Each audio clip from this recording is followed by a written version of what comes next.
Hi everyone, welcome to the Rugby League History channel. Today I'll be reviewing the match that just finished between England and Samoa in the Rugby League World Cup semi-final. It's finished Samoa 27, England 26. This is the game of the tournament.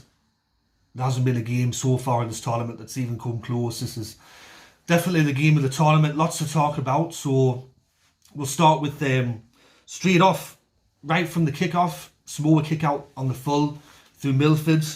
And then in the second minute, Tommy Makinson bombs a try. It was a nice kick from Wellesby.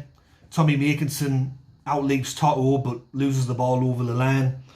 And then in the next set that Samoa gets, they kick the ball out in the full again through Milford. Another shocking kick from Milford. And in those early stages of the game, I think Samoa definitely won the physical battle. The forwards definitely won the battle for Samoa. But just the fifth tackle options and some of the other players that Samoa did were a bit clunky, and same for England as well, a bit clunky.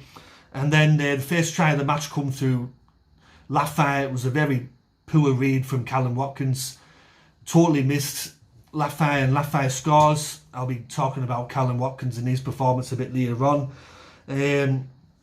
Paulo Sinbin for a lift and tackle on George Burgess. I thought that was fair, but while Samoa had the man down, England didn't score a single point. And on top of that, New Brown for Samoa was taken off for a HIA. He was knocked out cold. So they were down to, you could see, 14 or 15 men there for about 10 minutes. And then off the back of that, Watkins loses the ball again over the line, bombs a certain try. It looked like a try when he initially put it down, but on the replay he clearly lost it. And that in the end really sort of cost England towards the back end of the game and then in extra time when you really think about it. After that, as I just mentioned, no points scored from England when Samoa had the man down. They wasted a lot of opportunity. And then England put in a nice play. It was Williams that ruled at the line, and Whitehead off the back of that scored for England. And it was a play that Williams had done once or twice throughout the tournament.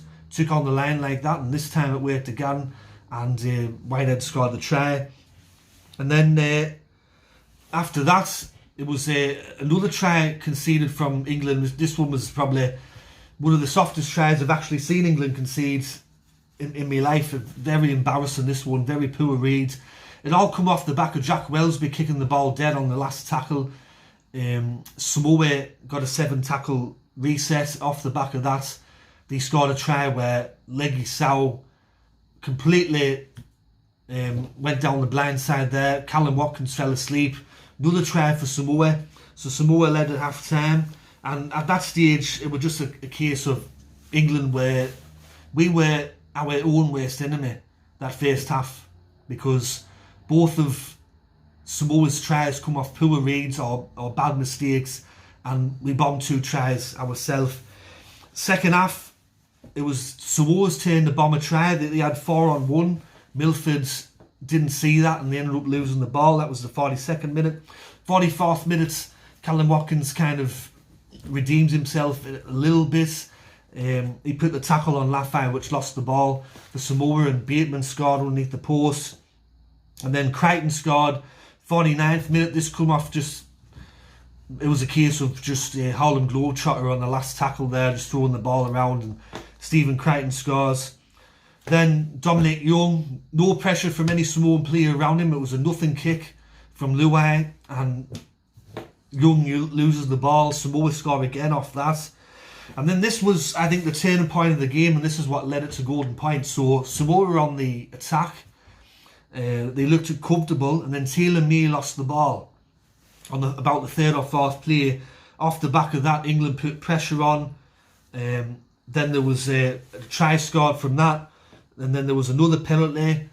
Thornway scored a try, got that back to 20 points to 18, and then there was England were right in this match after that. They were the better team, I think, for the last 20 minutes.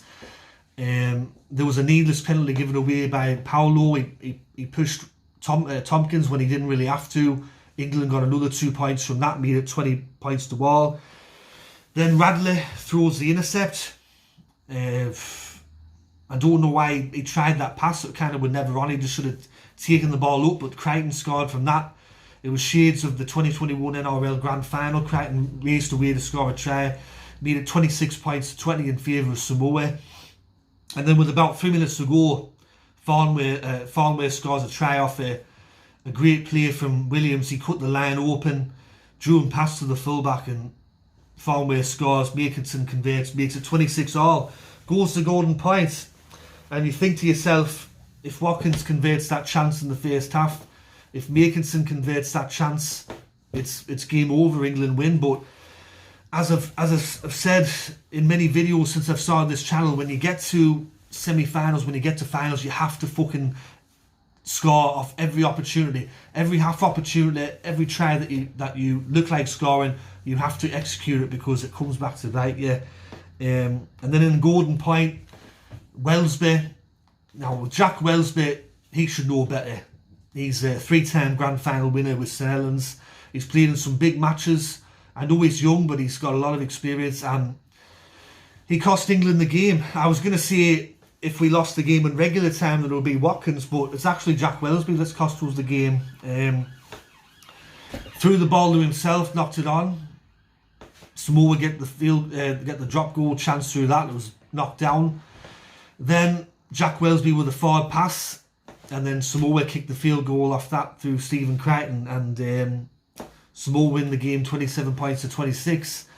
With England, they were their own worst enemy today. I don't think Samoa played particularly well. I don't think England played particularly well. You can tell by the scoreline with the amount of points that were scored. I just thought that there were some uncharacteristic errors out there from some players that don't normally do that. There were some really daft kicks on the fifth tackle. There was 2 bomb tries. There was players making bad reads in defence, which normally doesn't happen. And as a result, Samoa into the World Cup final where they play Australia. Based on their performance today, though, I think Australia will be rubbing their hands together. I don't think that they'll be too worried about Samoa. Based on this performance, it wasn't a very good match from them, I thought. As I said, it goes back to them 2 bomb tries and some other daft errors.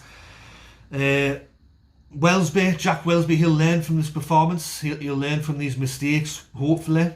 He's got a long way to go in his career. As for Callum Watkins, hopefully he never plays for England again. He had a very poor game today.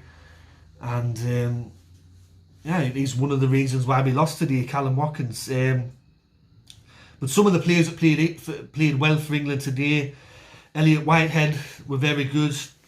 George Williams, I thought, were the man of the match from an England perspective. Tommy Makinson was very good. Herbie Farnworth were very good. But there were some players out there that didn't have their best games. 40,000, the attendance today, just over 40,000 at the Emirates, which I thought were a decent crowd, considering that it's a part of England where people don't really follow rugby league. It's not something that people know or really care about. And it's a 60,000 seater stadium, the Emirates, so to get 40,000 isn't too bad. But a huge missed opportunity from England to make the final on our own turf. Old Trafford would have been sold out. Now that Samoa's in the final, I'm not too sure if it will be a sellout the final, but I think this was, out of all the years that England have fielded a team in the World Cup, I think this was probably our best chance to win it, because looking at the way that Australia's played in the quarter final and the semi final, they haven't been at their best either. So it was definitely an opportunity to potentially win our first World Cup, but we've fallen short. And the